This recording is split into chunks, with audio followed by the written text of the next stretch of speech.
오늘은 빛과 어둠의 대쟁투, 우리가 화요일마다 대쟁투에 대한 문제를 다루고 있는데요. 간만에 생각해 보니까 우리가 주님 전에 이 추운 겨울에 화요일 저녁에 오는 것도 전쟁이라 생각합니다. 우리의 매일의 삶이 가만히 보면 전쟁입니다.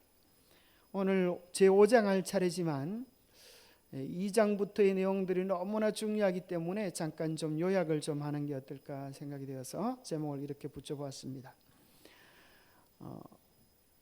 1세기 그리스도인의 충성과 진실. 이것이 이제 예수님이 성천하시고 또 예루살렘 멸망 후에 하나님의 교회가 어떻게 충성을 바쳤는가, 아주 중요한 내용들을 다루고 있습니다. 3장에서는 초기 교회의 영적 암흑, 하나님의 교회가 핍박과 어려움 속에서는 신앙을 지키는데 오히려 신앙이 인정이 되면서 세속화되어지고 외형적으로는 하나님의 교회가 성장한 것처럼 보였지만 실상은 이교가 기독교를 장악한 슬픈 모습을 3장에서 발견하게 됩니다. 그 가운데도 진리의 빛은 꺼지지 아니했는데 왈덴스인들을 통하여 또 영국에 전해진 빛 위클립을 통하여 종교개혁의 불꽃이 서서히 타오르기 시작하는 내용들을 우리가 보게 됩니다. 자, 이 책의 제목이 각 시대의 대쟁투인데, 대쟁투 이게 뭡니까? 큰 싸움이라는 것이죠. 누구와 누구와의 싸움입니까? 가장 큰 싸움의 시작은 그리스도와 사탄 간의 싸움입니다.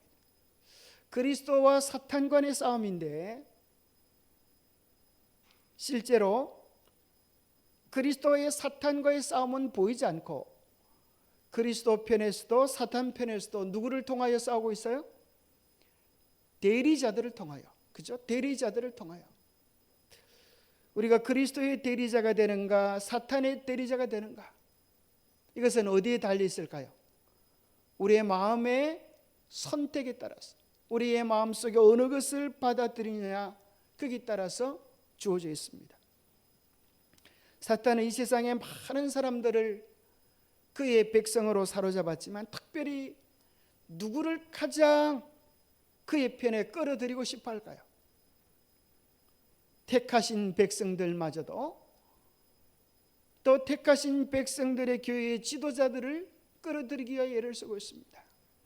왜냐하면 그렇게 하면 자기가 유리한 지점에 효과적으로 설 수 있기 때문에. 그래서 놀랍게도 하나님의 교회들이 끊임없이 사단의 공격을 받았던 이유가, 그래서 예수님 당시에는 심지어 누구까지 사단의 편이 되었습니까? 그 당시 종교 지도자들마저도 사단의 영에 완전히 사로잡힌 바 된 그런 역할을 하게 되었습니다. 뿐만 아니라 예수님의 12 제자 중에 하나인 가룟 유다마저도 사단의 도구가 되어서 예수님을 팔아버리는 역할을 했습니다. 각 시대의 대쟁투는 또 누구와 누구와의 대쟁투일까요? 생각해 보면 선과 악의 싸움입니다. 그죠? 선과 악의 싸움. 또 좀 더 생각해 보면 말씀과 전통 간의 싸움입니다. 하나님의 말씀, 인간의 전통. 어찌 보면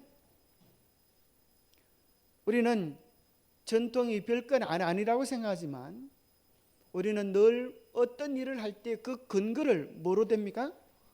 전통으로 됩니다. 우리가 이렇게 해왔는데, 옛날에도 이 문제는 이렇게 풀었는데, 그렇게 이야기합니다. 심지어 하나님의 말씀마저도 자기의 생각과 의견에 맞지 않으면 그 말씀을 뭘 통하여? 전통을 통하여 바꾸는 것입니다. 그래서 천주교에는 성령 위에다가 뭘 두는가 하면 거룩한 전통, 이걸 거룩한 전통을 두 글자로 성전이라 그럽니다. 성전, 거룩한 전통. 그래서 천주교와 기독교라고 하는 책에 보면 거룩한 전통, 성전에서 가르치는 내용을 한번 소개해 주시죠. 이렇게 얘기할 때에 박독식 신부가 이렇게 이야기합니다. 성경에서는 안식일을 지키라고 했는데 그 안식일은 오늘날의 토요일입니다. 성경에 전혀 없는 일요일을 왜 지키고 있습니까? 그렇게 물어보면 그것은 우리 천주교회가 아니면 이야기할 수가 없는데 그것은 거룩한 전통에 의한 것입니다. 이렇게 이야기합니다. 그래서 어떤 사람들은 생각하기를 성경 말씀도 이게 기록된 지 얼마가 됐어요? 3500년 또 2000년이 되었어요. 그래서 많은 사람들이 생각하기를 시대에 맞게 뭐 해야 된다는 거예요? 시대에 맞게 합리적으로 바꿀 필요가 있다 이렇게 생각합니다. 그래서 하나님의 말씀을 자기들의 이성으로 현대 과학으로 더 맞추려고 하는 것입니다. 어떻게 보면 그것이 굉장히 합리적이고 이성적인 것처럼 보여도 놀라운 것은 그것은 하나님의 말씀을 대적하는 즉 그리스도의 길이라고 하는 것입니다. 이 성경 말씀이 정말 신기한 것은 우리가 마음을 열고 기도하면서 말씀을 펴면 3500년 전에 기록된 말씀이 오늘 우리를 향한 현재 진행형으로 바뀐다고 하는 사실입니다. 우리는 성경의 매 장마다 예수 그리스도를 만나고 우리에게 개인적으로 이야기하시는 하나님의 음성을 들을 수 있습니다. 얼마나 놀랍고 신기한 하나님의 말씀입니다. 각 시대 대쟁투는 또 진리와 오류와의 전쟁이라고 생각합니다. 진리는 좀 고리타분한 것 같아요. 그죠? 좀 고리타분한 것 같아요. 좀 딱딱한 것 같아요. 진리는 용납을 하지 않습니다. 그래서 어떤 천주교 신부는 기독교의 신앙과 천주교의 신앙을 이렇게 풍자하기도 합니다. 천주교는 도도 신앙이고 기독교는 야냐 신앙이다. 여러분 그런 소리 들어보셨어요? 어떤 유명한 이 신부가 이야기한 건데 도도 신앙이라 뭔가 하면 천주교는 이것도 괜찮고 저것도 괜찮고 다 포용하는 그런 종교라는 거예요. 뭐 불교 그것도 일리가 있지 이렇게 하는 거예요. 우상숭배 그것도 일리가 있지. 그래서 천주교는 모든 이방 사상들까지 다 포용을 했어요. 포용을 하면서 그것을 뭐로 합니까? 기독교의 모양으로 약간 포장을 하는데 내용은 여전히 이교적인 것입니다. 옛날에 처음 기독교가 전파되어졌을 때 제사 문제로 많은 사람들이 순교를 당했어요. 천주교도 그렇게 목숨을 잃었습니다. 그런데 가만히 생각해 보니까 꼭 그럴 필요가 있겠는가? 제사 그것은 합리적으로 해야 돼. 누가 우상 숭배하는 거야 그게 아니고 조상을 섬기는 마음으로 조상에게 절하는 거지 귀신에게 절하는 거 아니야. 그 천주교는 다 제사를 용납했어요. 꽤 합리적인 것 같지 않아요? 누가 귀신신이 섬기려고 조상에게 제사하나? 조상에 대한 마음 그걸 바치는 거야. 그렇게 얘기하면 꽤 합리적인 것 같고 누구나 환영합니다. 그래서 이 오늘날 종교를 가지지 않는 많은 사람들이 가장 환영하는 종교가 천주교입니다. 왜 그러냐면 거기는 술도 마셔도 되고 또 신부님도 담배도 마음대로 피우면서 아주 넓은 아주 폭이 넓은 사람들 같이 보입니다. 반대로 이 세상에서 가장 깐깐한 종교가 있다고 하면 여러분 어느 종교 같아요? 그래서 우리 재림신앙이 아닌가 그렇게 생각이 돼요. 이것도 하지 마라 저것도 하지 마라 하지 말라는 게 너무 많잖아요.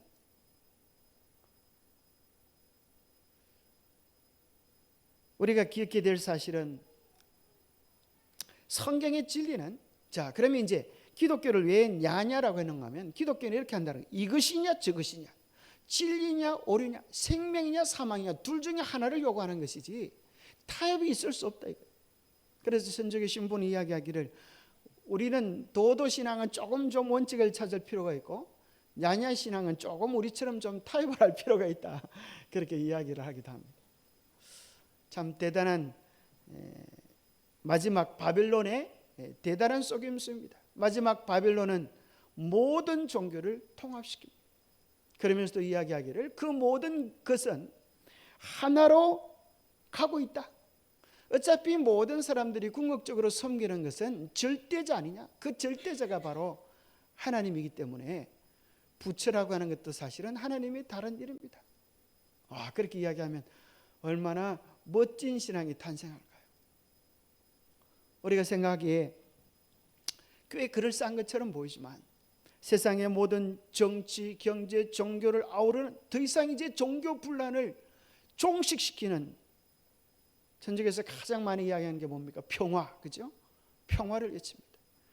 그 평화는 참 좋은 평화가 아니고 진리를 팔아서 사는 평화입니다.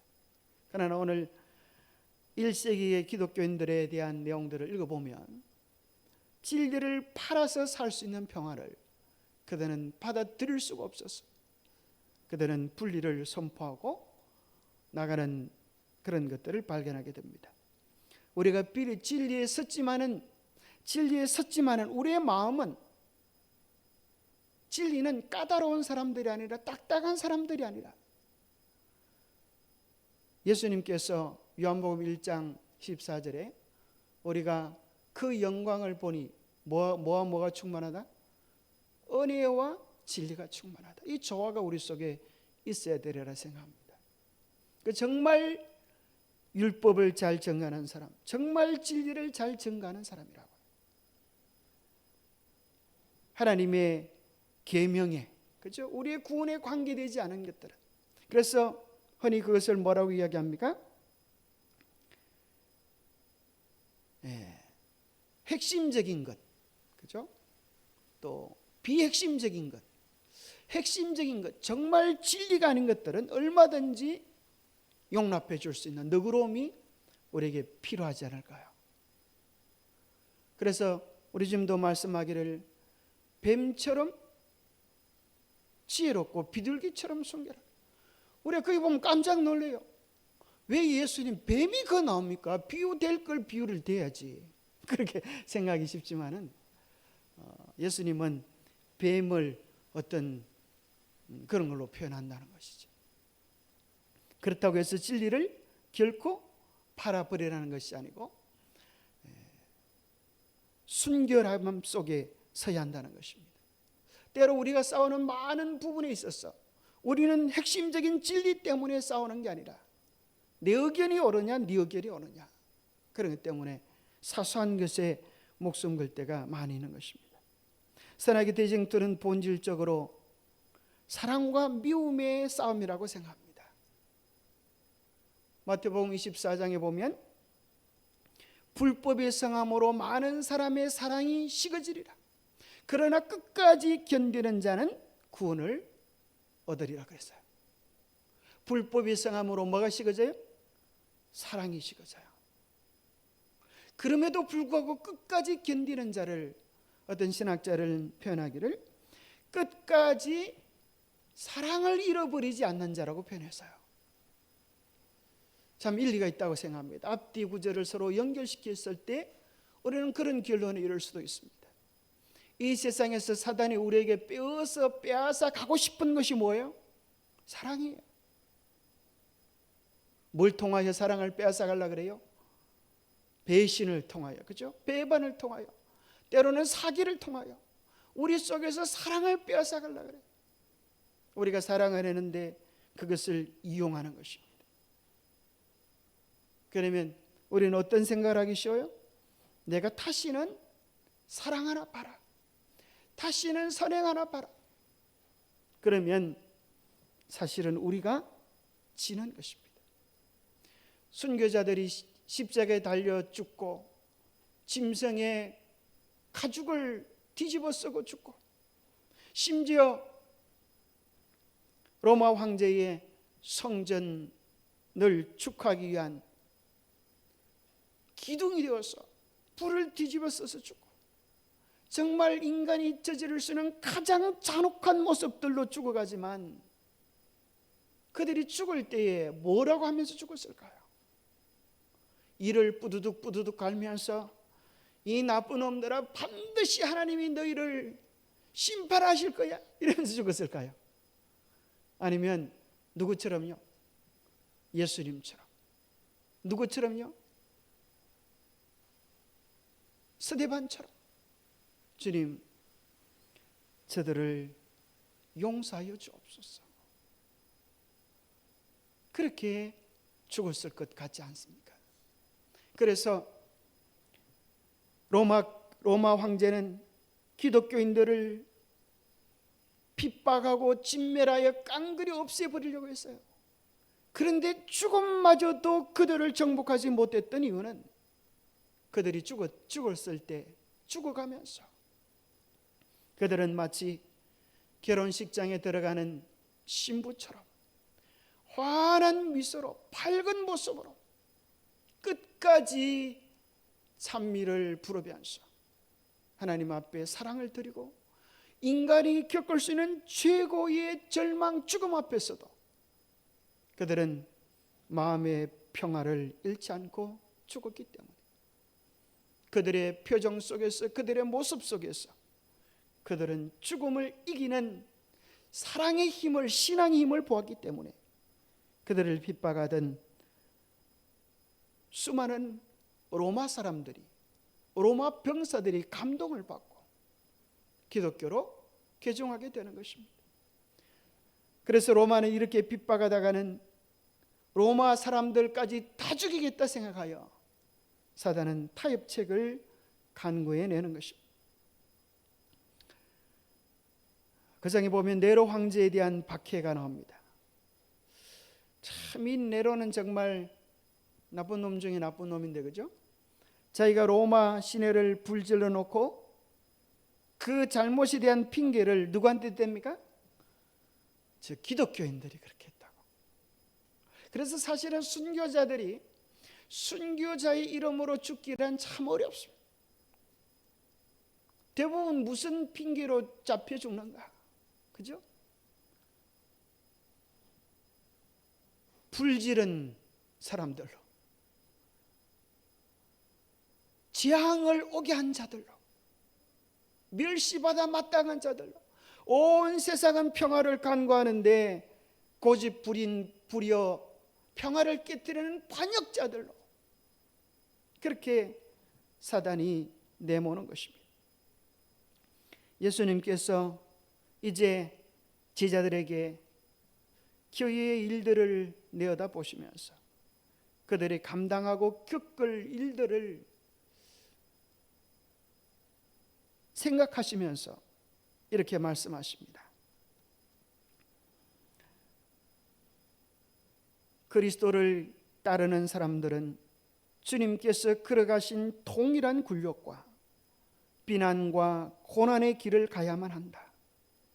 그리고 세상의 구주를 향하여 쏟아졌던 정오는 그분의 이름을 믿는 모든 사람에 대해서도 나타나게 될 것이다. 참 엄청난 말씀을 하셨어요.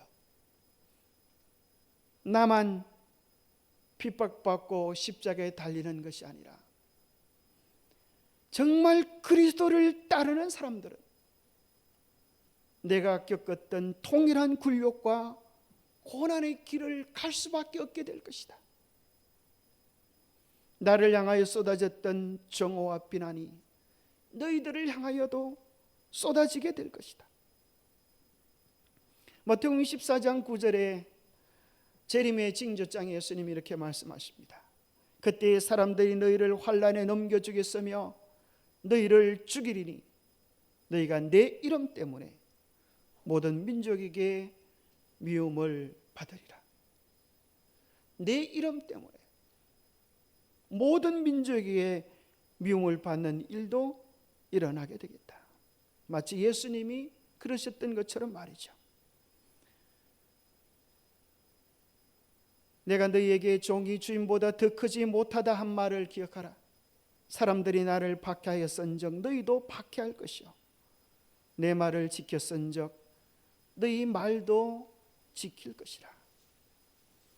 예수님이 박해를 당했던 것처럼 우리도 박해를 당할 것이지만 예수님의 말씀을 품에 안는 사람들이 있었던 것처럼 너희들도 그 가운데서 진리를 외칠 때에 너희 말을 지키는 자들도 있을 것이다. 요한복음 16장 2절에는 이야기하기를 사람들이 너희를 추리할 뿐 아니라 때가 이르면 물은 너희를 죽이는 자가 생각하기를 이것이 하나님을 섬기는 예라 하리라. 이게 무슨 말입니까? 기독교가 세상에 공인되어지고 교회가 공식화되어져서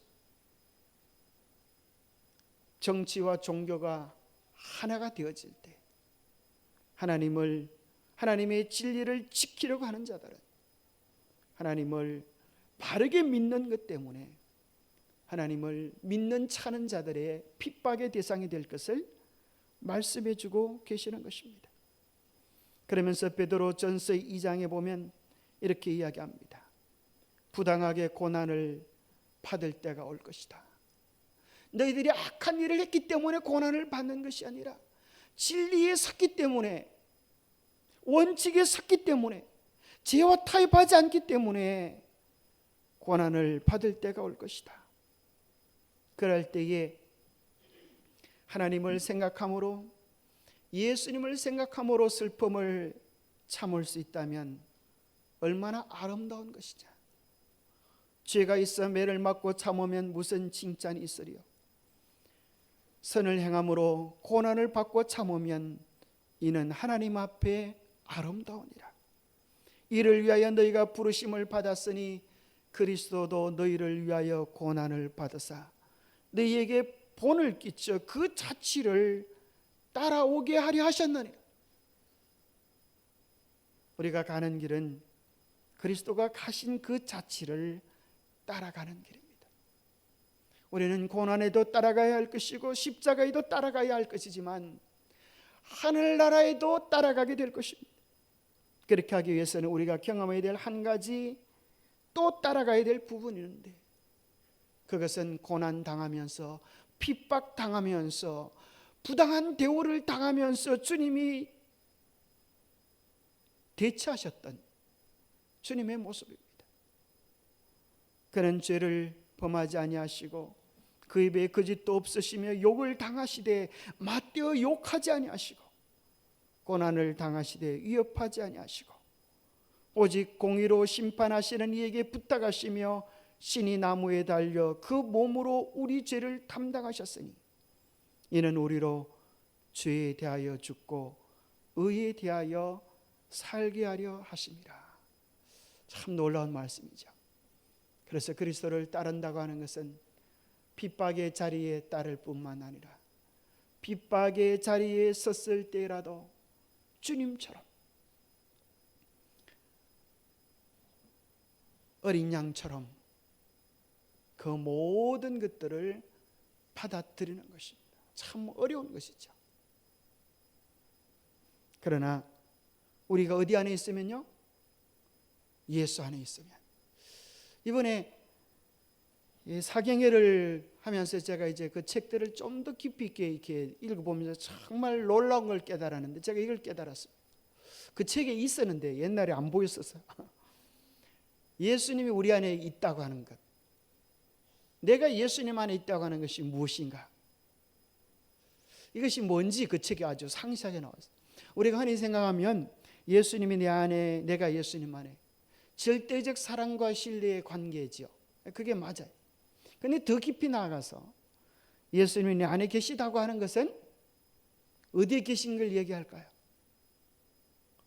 우리의 마음의 중심에, 우리의 생각의 보좌에 계셔서 우리를 통치하시고 다스리시는 장소에 계신 걸 이야기하는 것 같아요. 우리의 심지어 뭐까지, 감정까지, 그럴 수 있으면 좋겠죠. 우리의 감정까지 주님의 통치하에 두는 것이죠. 그래서 욕을 당하시되 맞대어 욕하지 아니하시고, 참 이게 어려울 것 같아요. 그렇죠? 그러나 주님이 통치하시면 우리의 표정도 관리가 될 것 같아요. 그죠? 그게 가능하겠어요? 스데반이 막 돌을 맞을 때 표정은 막 원망을 하면서 예수님 저들을 용서해 주십시오. 그게 아닐 것 같잖아요. 그들이 스데반의 얼굴을 보고 천사의 얼굴을 보는 것 같더라 그랬잖아요. 그게 하나님의 백성의 인이 아닐까. 근데 두 번째는 더 놀라운 것 같아요. 우리가 예수님 안에 있다고 하는 것이 뭔가? 산상보리는 말씀을 통하여 사경의 교재에 풀어져 있는데, 우리가 예수님 안에 있다고 하는 것은 예수님의 보호와 인도하심 속에 있다고 하는 것이다. 그래서 우리를 향한 어떤 고난과 비난의 화살도 우리에게 먼저 맞지 않고, 누가 먼저 맞아요? 우리를 둘러싼 예수 그리스도를 맞지 않고서는 우리에게 올 수 없다. 그래서 우리가 경험하는 모든 것들, 주님께 모든 것을 맡긴 사람들에게 이루어지는 모든 것들은 하나님께서 허락하신 것만 우리에게 이루어진다. 참 놀라운 말씀이죠. 우리가 보기에 어떻게 그런 일이 내게 일어날 수가 있나 생각하지만, 산상보온 속에 그 인용이 되어져 있어요. 참 놀랍죠. 우리의 모든 것들이, 특별히 우리가 받아들이기 싫어하는 모든 것들도 하나님께서 허용하셨다고 하는 사실을 깨달을 때 우리의 마음에 하나님 안에서 평안을 얻을 수가 있습니다. 자, 이 백성들을 한번 보십시오. 그들의 전 재산을 빼앗기고 집에서도 쫓겨나고 희롱과 채찍질을 결박과 옥에 갇히고 빈부 귀천 학식의 유물을 막론하고 한결같이 무자비하게 죽임을 당하는 것입니다.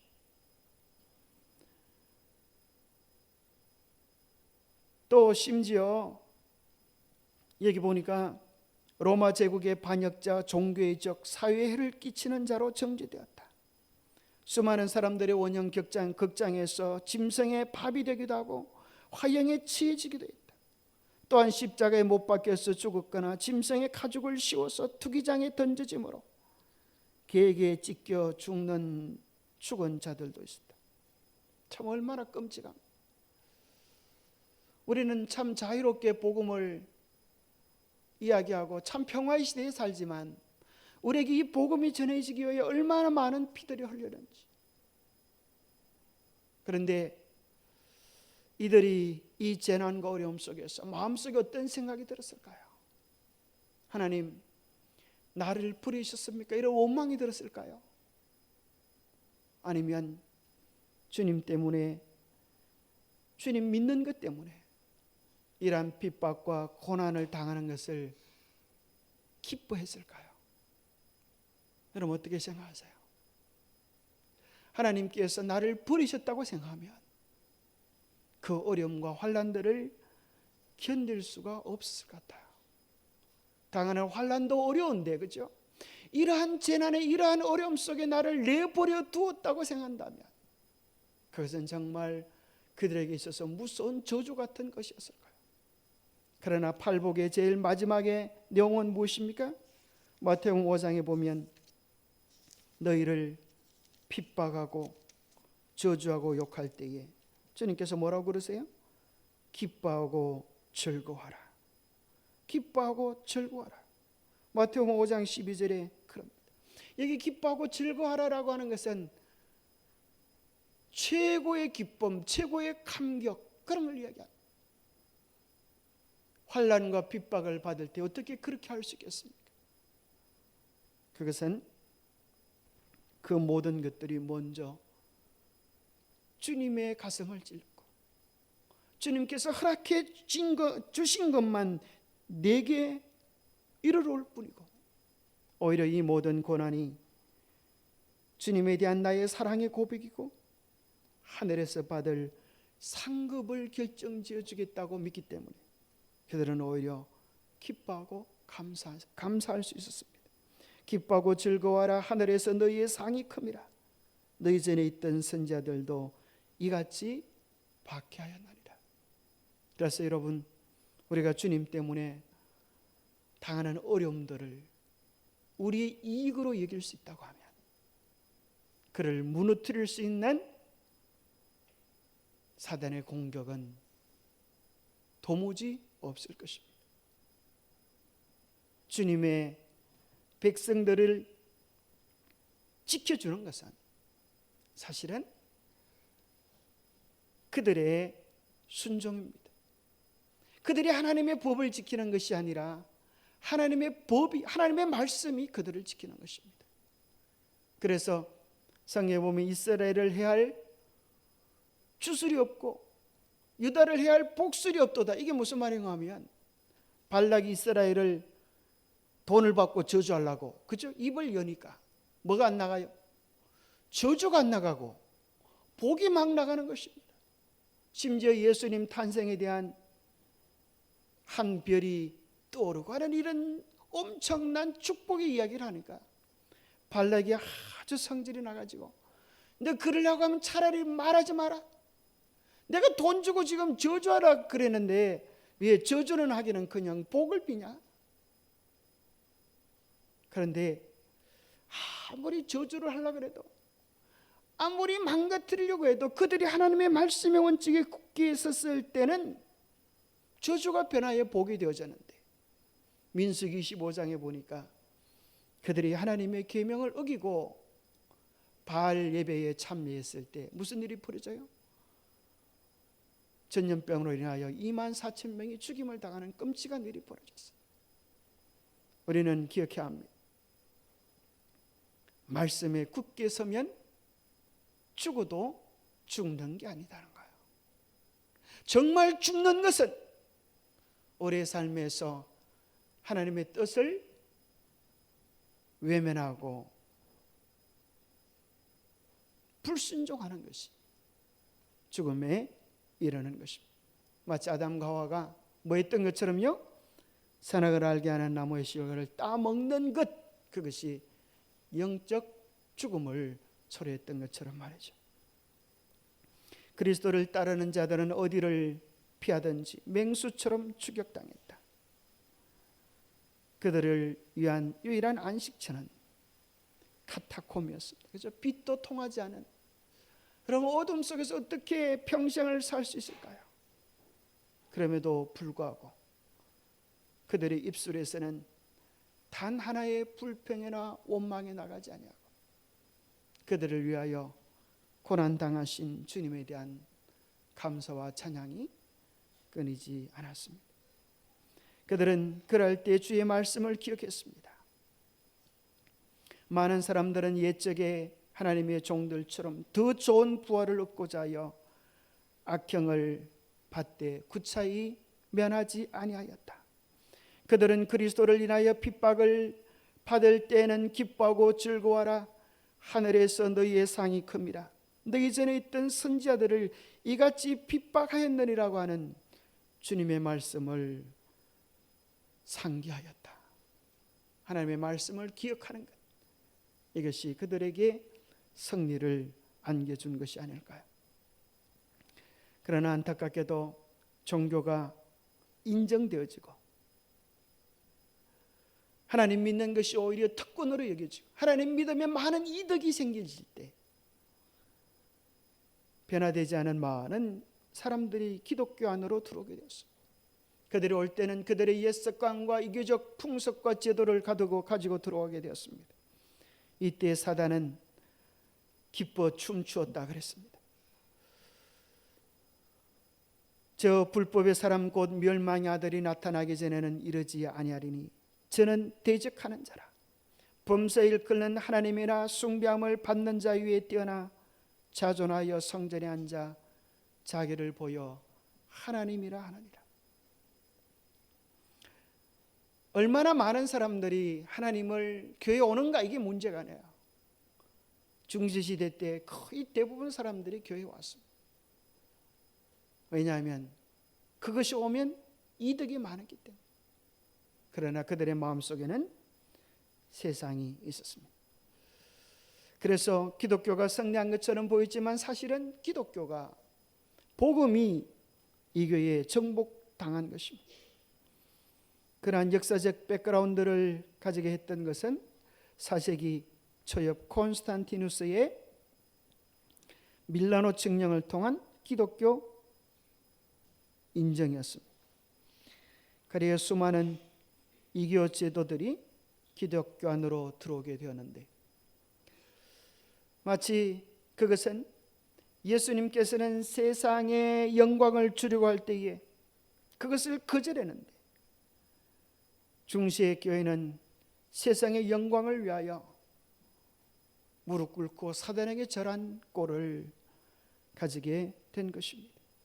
그리하여 하나님의 거룩한 계명이 변경되어질 것이 다니엘서 7장 25절에 나타나고, 복음의 핵심적인 내용들이 왜곡되고 변질되어져서 하나님의 거룩한 십계명이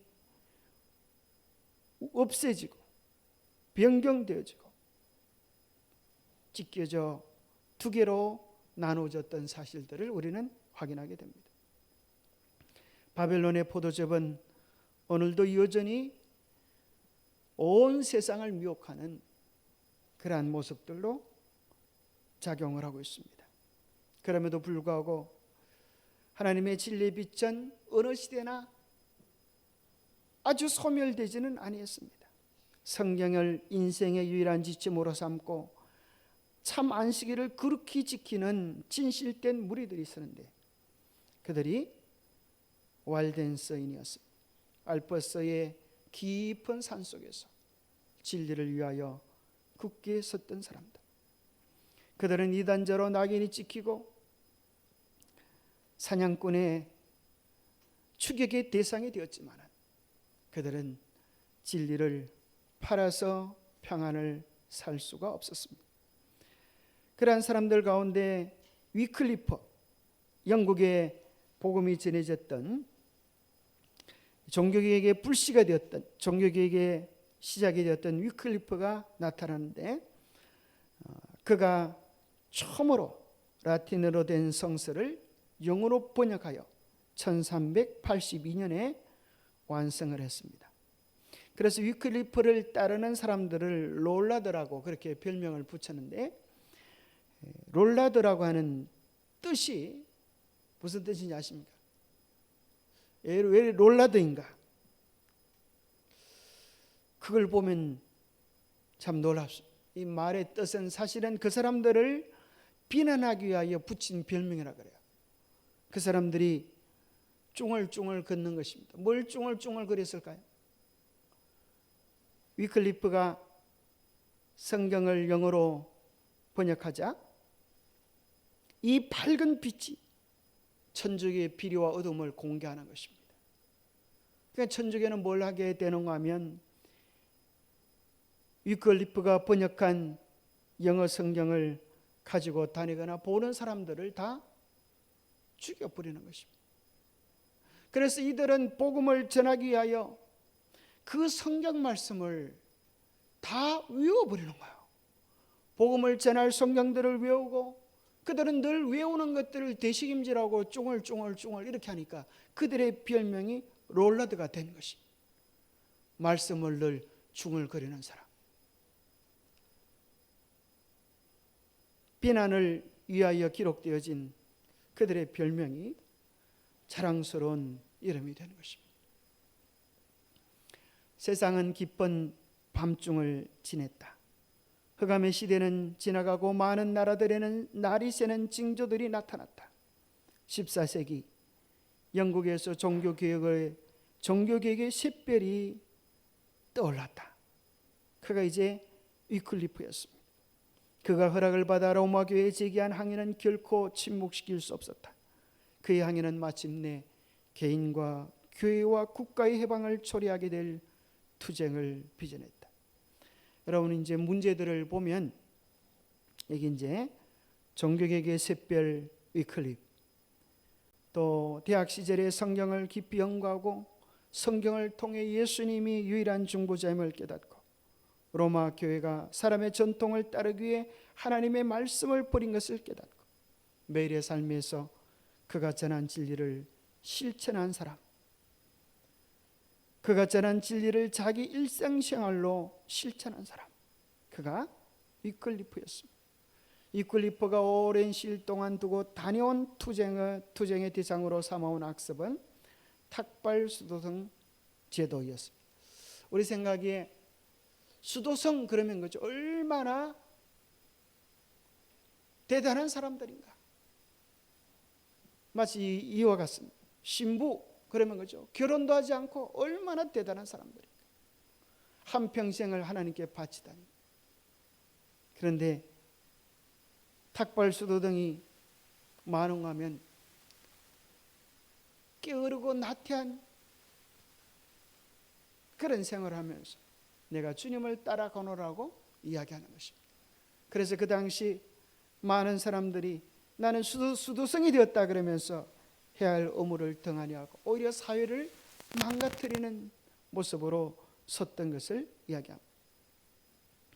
그래서 루터는 이렇게 이야기하지 않습니까? 무슨 비인도적 행위는 그리스도인과 사람의 행위가 아니라 일이나 폭군의 행위다. 이 탁발수도 등의 모습을 그렇게 비난했습니다. 이 글리퍼는 복음 박사라고 그렇게 소개되어졌습니다. 결코 꺼질 수 없는 빛을 영국 사람의 손에 쥐어주었다. 무지의 사슬을 끌어버리는 것 이상이었다. 전쟁터에서 빛나는 성대를 거두는 것보다 더 위대한 일을 했는데 이것이 뭐예요? 영어 성경을 완성한 것입니다. 참 여러분 책 한 권이 무슨 힘이 있을까요? 그런데 이 말씀은 살아있기 때문입니다. 어쩌면 코로나 시대를 맞이해서 하나님께서 우리가 복음을 잘 전가하지 못하자 저는 이것을 하나님께서 기별을 전가하는 방법이 아닌가 생각합니다. 그 뭔가 하면 셋전세의 기별이 어떻게 해요? 날아가면서 복음을 전하잖아요. 날아가는 게 뭐예요? 영상이에요, 영상.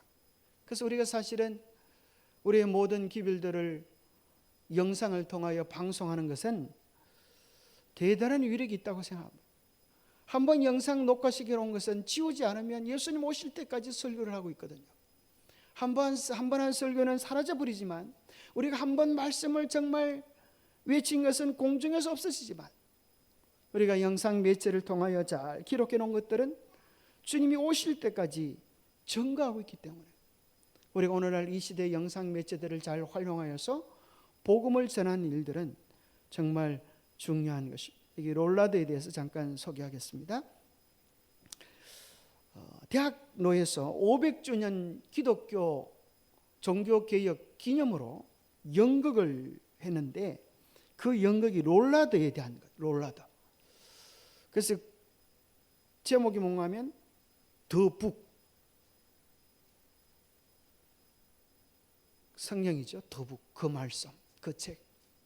그러면서 소 타이틀로는 덮으려는 자, 그러나 펼치려는 자. 천주교는 진리를 덮으려고 하지만 그들은 펼치려고 하고 그 다음에 뭐라고 이야기하는가 하면 성경이 된 사람들. 참 놀랍죠. 성경이 된 사람들. 성경을 못 읽게 하고 하니까 성경을 아예 외웠어. 그들의 삶이 성경이 되어버린 사람들. 얼마나 우리에게 도전을 주는 말씀입니까? 이 롤라드라고 하는 용어는 아일랜드계 영국의 성직자 헨리 크롬포라고 하는 사람이 네덜란드 동사 중을 그리다, 중을 그리는 자에서 이게 시작되었을 것이라고 그렇게 이야기합니다. 이단자로 인식되어져서 사람들에게 정말 조롱과 멸시를 받는 사람들이었지만 그들은 말씀을 외우고 말씀이 된 사람들. 그래서 여기 조사에 의하니까 이렇게 적혀 있습니다. 롤라드들은 성경이 발견되면 처형당했기 때문에 각자가 성경을 한 권씩 외워다니며 진리를 전했다. 너는 마태복음, 너는 누가복음. 그래서 다 같이 모여서 함께 말씀을 다시 되새길 수 있는 우리의 집회가 그렇게 되면 참 얼마나 멋지겠어요. 그래서 어떤 교회는 집회할 때마다 성경절을 하나씩 외운 걸 발표하는 시간을 가져요. 참 대단하다고 생각합니다. 성경절을 하나씩 다 외우고 이제 집회 시작합니다. 오솔라 종교개혁의 정신, 우리가 다시 한번 되새기고 마치겠습니다. 종교개혁의 정신은 오솔라인데 오직 성경, 오직 그리스도, 오직 은혜, 오직 믿음, 오직 하나님의 영광을 위하여 그들은 헌신했습니다. 우리도 이렇게 살면 새로운 개혁이 우리 안에서 일어나고 마지막 때 그 핍박이 오게 되고 이 지구 역사가 속히 맞춰지지 않게 되겠습니까? 기도하겠습니다. 하나님 아버지, 어둠이 빛을 삼키려고 하고 핍박하고 조롱하고 없애려고 했지만 결코 어둠은 단 한 번도 빛을 이겨본 적이 없습니다. 왜냐하면 빛은 주님이시오, 빛은 진리요, 빛은 말씀이기 때문입니다. 주님, 빛이신 주님을 늘 우리의 마음속에 품고 살아가게 도와주시옵소서. 그래야 우리의 삶도 빛으로 변하게 하시고 어둠에서 아름다운 촛불이 되어 어둠을 밝히는 진실된 주의 백성들로 살아갈 수 있도록 도와주시옵소서. 마귀는 오늘날 다양한 방법으로 하나님의 교회를 핍박하고 공격하지만 우리를 하여금 주님 편에 굳게 서서 끝까지 주께 충성하는 아름다운 주의 백성들로 살아갈 수 있도록 축복해 주시옵기를 우리 주 예수 그리스도 이름 어지하여 간절히 간구하옵나이다.